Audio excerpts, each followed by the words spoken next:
महाभारत के आदि पर्व में द्रौपदी के जन्म की कथा में व्यास जी ने लिखा है कि द्रौपदी यानी यज्ञ से जन्मी यज्ञसेनी पिछले जन्म में एक गरीब ब्राह्मणी थी। उसका पति हमेशा बीमार रहता था।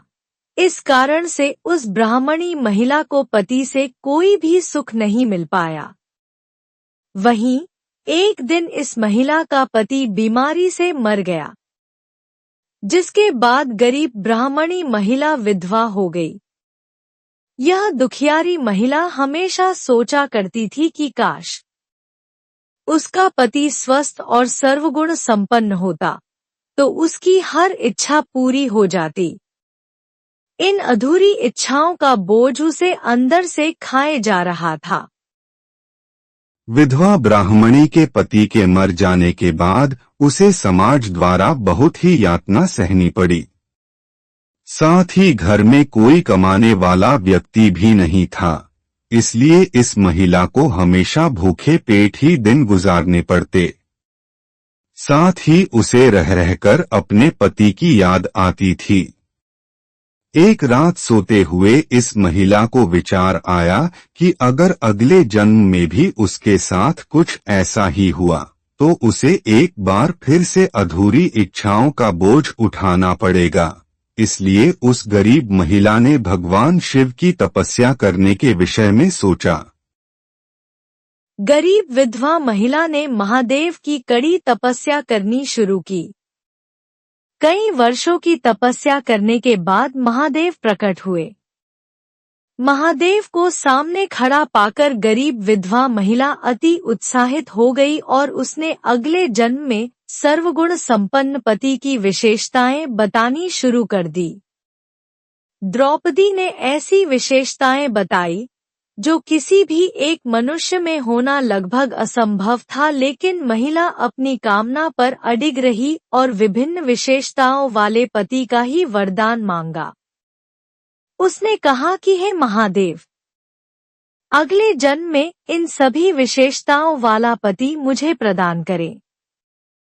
अति उत्साह में उस महिला ने 5 बार यही बात दोहराते हुए प्रार्थना की।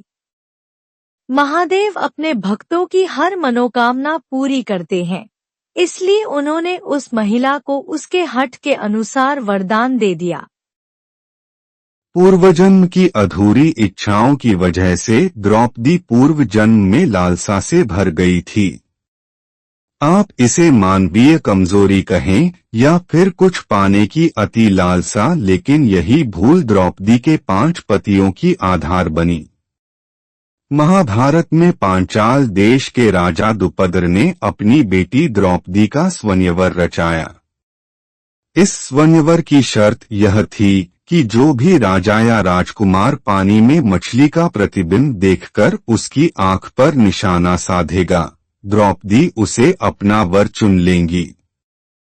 द्रौपदी के स्वयंवर में दूर दूर से कई राजा महाराजा आए थे। इनके बीच अर्जुन भी था। अर्जुन ने शर्त को पूरा करते हुए मछली की आंख पर निशाना लगाया और इस तरह स्वयंवर प्रतियोगिता जीतते हुए द्रौपदी को भी जीवन साथी के रूप में प्राप्त कर लिया। अर्जुन जब सभी भाइयों और द्रौपदी को लेकर वन में पहुंचे तो पांडवों की माता कुंती किसी कार्य को करने में व्यस्त थी। अर्जुन ने उत्साहित होकर बाहर से आवाज लगाते हुए कहा, माँ देखिए हम आपके लिए क्या लाए हैं। अर्जुन की पूरी बात सुने बिना कुंती ने कहा, तुम जो भी लाए हो उसे 5 भाई आपस में बांट लो। कुंती के मुंह से यह बात सुनकर अर्जुन को अपनी भूल का एहसास हुआ कि उसने भूल से किसी मनुष्य के लिए कैसे शब्दों का इस्तेमाल किया है। लेकिन जब कुंती को द्रौपदी के बारे में पता चला तो उसे बहुत क्रोध आया और कुंती ने हठ करते हुए कहा कि तुमने एक कन्या के लिए ऐसे शब्दों का प्रयोग किया है जैसे वो कोई वस्तु हो, इसलिए अब मेरी बात को पूरा करो और 5 भाई इस कन्या से विवाह कर लो। कुंती के मुंह से यह बात सुनकर द्रौपदी को बहुत क्रोध आया, लेकिन फिर श्री कृष्ण और व्यास जी ने द्रौपदी को पूर्वजन्म का रहस्य बताया कि यह मनोकामना उसकी ही मांगी हुई है, जो इस जन्म में पूरी हुई है। इस तरह द्रौपदी का विवाह पांचों पांडवों युधिष्ठिर, अर्जुन, भीम, नकुल और सहदेव से करा दिया गया और पूर्वजन्म की भूल की वजह से द्रौपदी को 5 पति प्राप्त हुए। वीडियो देखने के लिए धन्यवाद। अगर आपको यह वीडियो पसंद आया तो प्लीज कमेंट कर अपनी राय दें।